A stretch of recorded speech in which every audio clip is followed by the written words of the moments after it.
السلام علیکم ورحمۃ اللہ وبرکاتہ۔ محترم سامعین کرام، امید ہے آپ سب خیر و عافیت سے ہوں گے۔ بینک سے قرض لے کر گھر بنانا کیسا ہے؟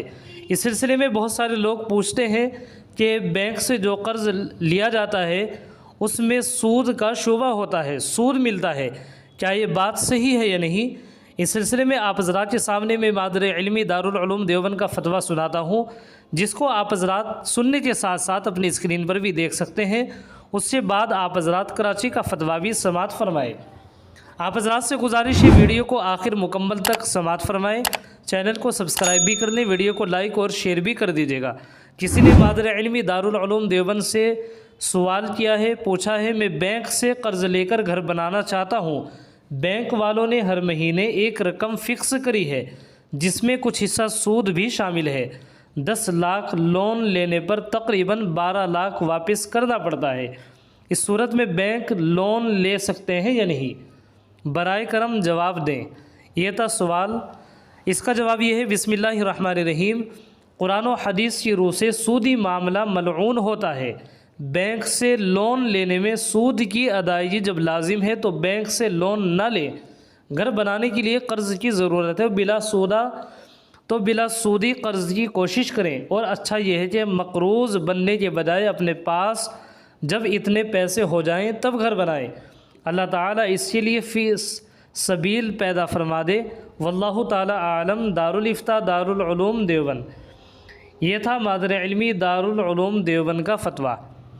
آپ حضرات کراچی کا فتویٰ بھی سماعت فرمائیں، جس کا عنوان ہے گھر لینے کے لیے بینک سے لون لینا۔ سوال: کرائے کے مکان میں رہتے ہوئے کیا بینک سے لون لینا جائز ہے یا نہیں؟ اس کا جواب یہ ہے، اگر سوال سے مقصود یہ کہ کرائے کے مکان میں رہنے کی وجہ سے ذاتی گھر موجود نہیں اور ذاتی گھر کی خریداری کے لیے بینک سے قرض لینا جائز ہے یا نہیں، تو اس کا جواب یہ ہے کہ بینک مختلف کاموں کے لیے جو قرضہ دیتے ہیں وہ سودی قرضہ ہوتا ہے۔ جس طرح سودی قرضہ دینا حرام ہے، اسی طرح سودی قرضہ لینا بھی حرام ہے۔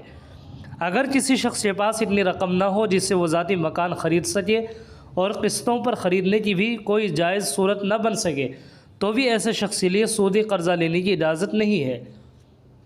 اگر کسی سے غیر سودی قرض مل جائے تو آدمی لے لے، بصورت دیگر مکان خریدنے کے لیے رقم جمع کرنا شروع کر دے، اور جب تک رقم جمع نہ ہو جائے تو اس وقت تک اپنی حیثیت کے مطابق کرائے کے مکان میں رہے، شرعی حدود میں رہ کر کفایت شعاری سے کام لے، پھر جب پیسے جمع ہو جائیں تو ان پیسوں سے مکان خرید لے۔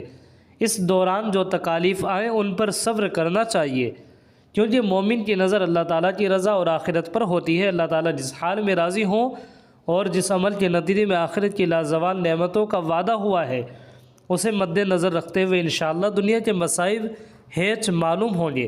سود کا لین دین شرعاً اس قدر قوی اور ناپسندیدہ ہے کہ اسے اللہ اور اس سے رسول صلی اللہ علیہ وسلم کے ساتھ اعلان جنگ قرار دیا گیا ہے۔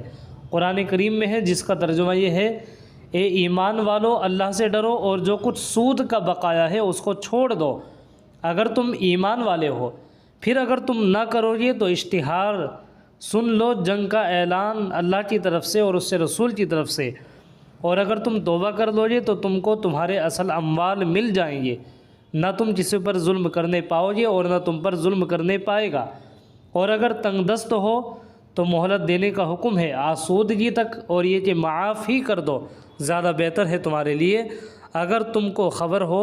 بیان القرآن۔ اسی طریقے سے سامعین کرام، سود کے ایک درہم کو رسول اللہ صلی اللہ علیہ وسلم نے 36 مرتبہ زنا کہنے سے زیادہ سخت گناہ قرار دیا ہے۔ حدیث شریف میں آتا ہے، ان النبی صلی اللہ علیہ وسلم قال لدرہم ربا اشد عند اللہ تعالی من 36 زینہ فی الخطیئہ دار قطنی۔ نیز سود کا کام انجام تباہی اور بربادی ہی ہے۔ سودی معاملے کی سنگینی کا اندازہ اس سے لگایا جائے گا کہ اس گناہ کا اثر صرف براہ راست سودی معاملہ کرنے والے 2 اشخاص تک محدود نہیں رہتا، بلکہ اس سے متعلقہ افراد جو کسی بھی طرح اس سودی معاملے میں معاون بنتے ہیں، مثلا لکھنے والا، گواہ وغیرہ، وہ سب اللہ کی لعنت اور اسی رحمت سے دوری کے مستحق بن جاتے ہیں۔ خلاصہ ہے کہ سودی معاملہ اور سودی لین دین قرآن و حدیث کی روح سے حرام ہے۔ نیز اسلام میں جس طرح سود لینا حرام و ناجائز ہے، اسی طرح سود دینا بھی حرام و ناجائز ہے۔ اور احادیث مبارکہ میں دونوں پر وعید وارد ہوئی ہیں۔ سودی معاملہ دنیا اور آخرت کی تباہی اور بربادی، ذلت اور رسوائی کا سبب ہے، اس سے علاوہ کچھ نہیں۔ عموماً جو لوگ سود پر قرض لے کر اپنے کام کرتے ہیں، ساری زندگی سود سے پیچھا چھڑانے میں گزر جاتی ہے، بلکہ بکثرت ایسے واقعات پیش آتے ہیں کہ اپنے اصل سرمایے سے بھی ہاتھ دھونا پڑ جاتا ہے۔ فقط واللہ تعالی اعلم۔